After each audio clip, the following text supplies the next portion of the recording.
I think a lot of times we think that discipline is this extremely difficult, strenuous, or challenging task that we have to attack every single day at every point of the day. We see David Goggins run a half marathon at 3 or 4 in the morning, and we compare ourselves to his level of effort with our level of effort. At least that's what I do personally. And it almost seems like to be disciplined, we have to be giving this insane level of effort all of the time throughout every single part of the day, but that's not the case. You're already disciplined. In some aspects of your life, I guarantee you that you already have an insane amount of discipline for some of the things in your life that you don't even realize. So that's what I want to show you in this video, how to make discipline so fun that it's hard to be inconsistent because it's already inside of you. Like I said before, I bet you're already disciplined in some areas of your life. Like you can wake up every single day, you can go to work when you don't want to, you can go to school when you don't want to, you do these things, you do your homework, you maybe you work out as well, right? And it's not always enjoyable for you, but you do them. And those things already tell me right away that you have some level of discipline. You can repeatedly do something over and over again, regardless of how you feel about it. Maybe you don't want to do it, right? But you still have that consistency to do it over and over again. That's all discipline is. At least that's how I see it. And being disciplined doesn't have to be hard. It can be really enjoyable. Being disciplined can be like a game. And let me preface this by saying, I'm a nerd. I love video games. I've been playing video games my entire life, okay? And one of the benefits of doing so is that I can see where games translate into real life. I can gamify my real life. I can work on my strength attribute, my cardio stat, my self-confidence level, my looks, appearance level, my rating, my overall. I can work on all of these things, and that's what makes it really enjoyable for me. So when I think of being disciplined, I instantly always think of working out and going to the gym because that's been my outlet for discipline, for my own discipline for the past 6, 7, 8 years. Okay, I've been doing that consistently over and over and over again. And I'll be honest, it wasn't always enjoyable. It wasn't always fun at all. Maybe for like the first 2 or 3 years where I didn't see any progress. I had anxiety walking into the gym.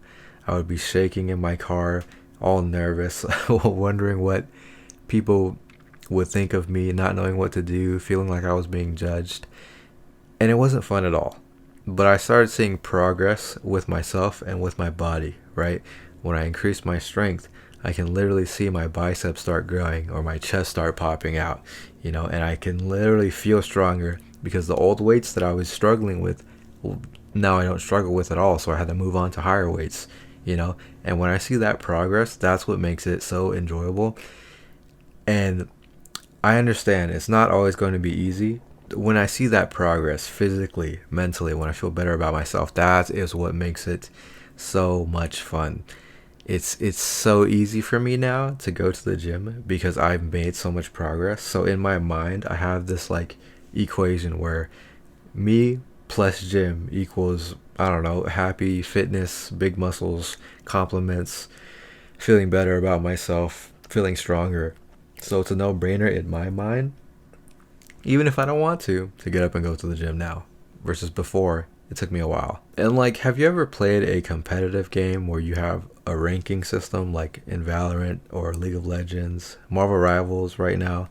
There's a ranking system for competitive, right? So what your skill level is, and people kind of like flex on each other. Oh, I'm gold, I'm silver, I'm bronze, I'm master, I am a man of stats. I love stats. I love knowing my place in the ranking or wherever. And yes, I understand that you shouldn't find joy in comparison to other people. Comparison is a thief of joy. You shouldn't be comparing and blah.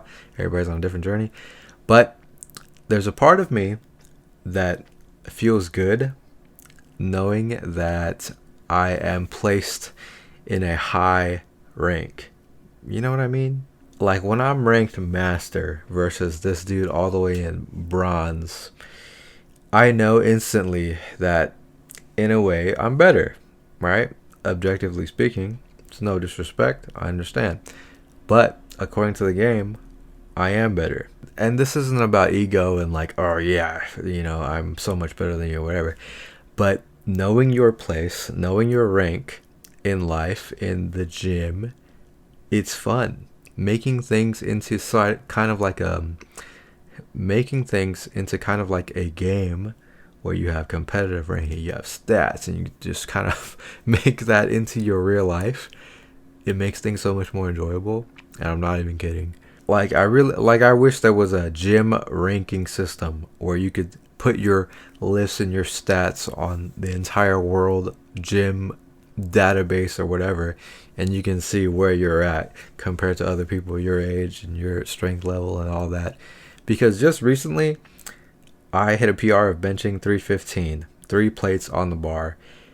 Not a lot of people can do that. And I know that for a fact that not a lot of people can do that. I have a lot of friends who can't even bench 315. I'm one of the only people I know that can hit 315.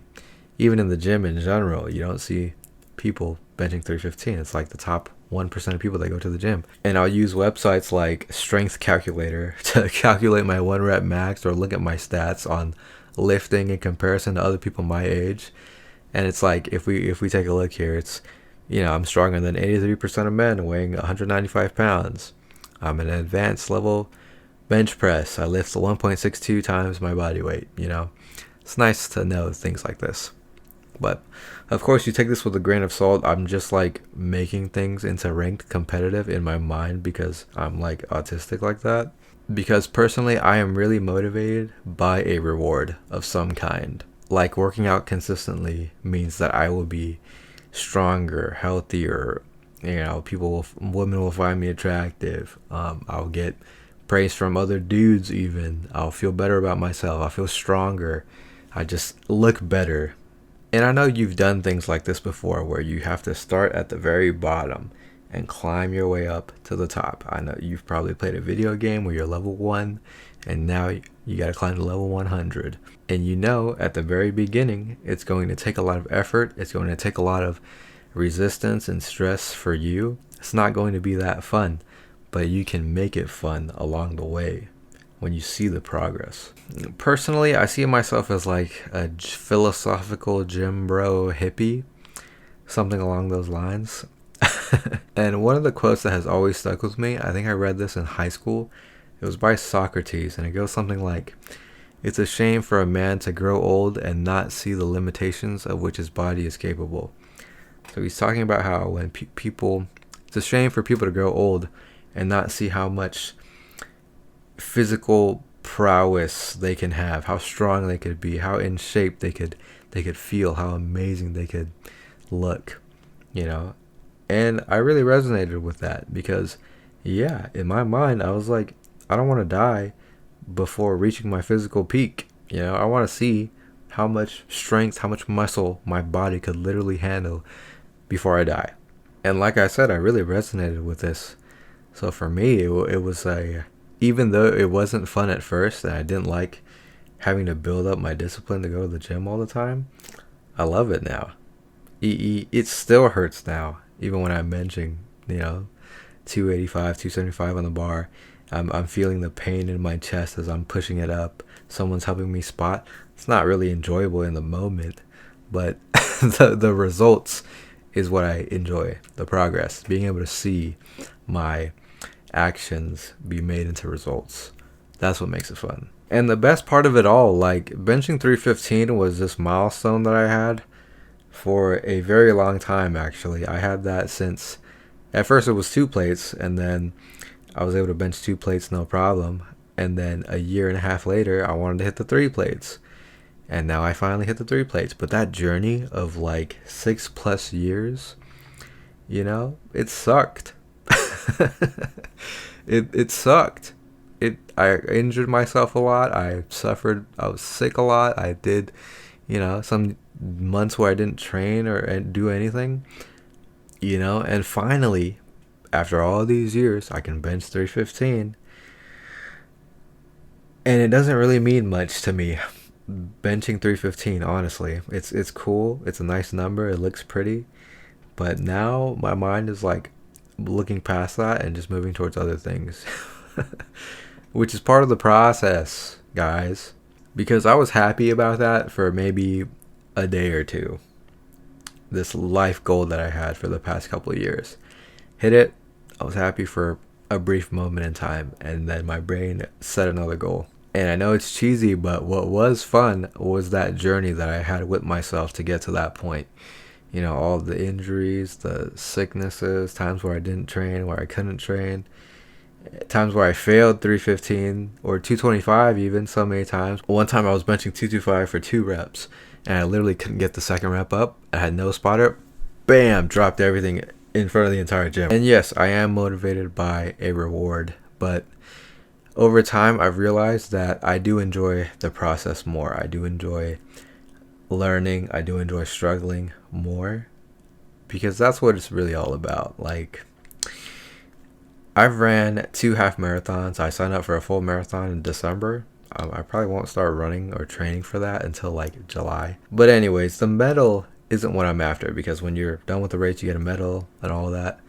That's not the goal. The fun part of all that was the training, because the marathon, the actual race, should not be more difficult than the training regimen that you just had for the past like 4 to 6 months. That's the enjoyable part. The run is just to see if you can do it, which you probably already could if you've been training.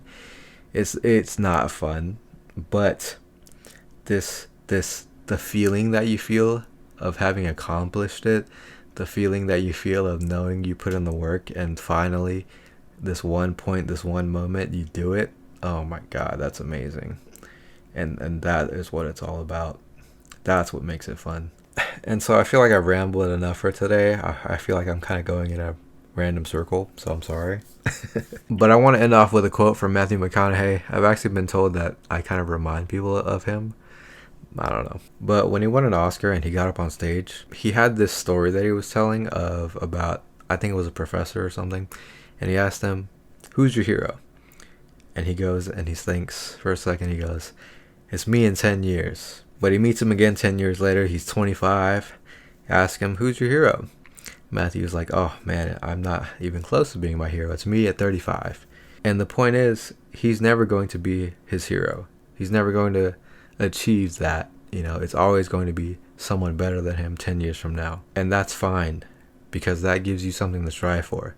And that is what makes everything super fun."